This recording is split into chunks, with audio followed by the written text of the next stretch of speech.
Hi hello सनम समस्त को नमस्कार जुहार गुड मॉर्निंग। वर्तमान आमे आसी जाइछु एई बिल पाखकू। आम घर ठारू एई पानी नेवा पर्यंत कम से कम प्राय 50 मीटर पर्यंत दूरता हेबो। आ नुआ कूओ खुळाई किंतु ताकू कंप्लीट करा है नहीं। तो आमे एठू आमे पानी नौछु। एटा होछि धुईबा पानी आम एठू नियो। पानी पीवा पानी पाई कराई किंतु तार कंप्लीट है नहीं। आ पीवा पानी देखुछंती आपण आश्चर्य लागिवो। एठू आमे नौछु पीवा पानी, बहुत सुंदर पानी ए चुआ ठारू तो देखि पारुछंती। एठू रे छोटिया बडे जो खुला आइछि एरा प्रति वर्ष माने खरा रे भी एटा सुके नहीं। भल पानी बाहर पूरा परिष्कार परिच्छन्न।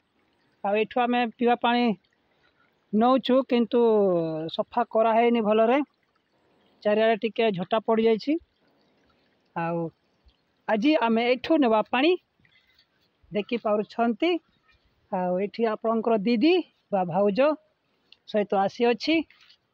देखिवा केमती पानी नबा। आप माने कंटिन्यू वीडियो को वीडियो रे रहंतु।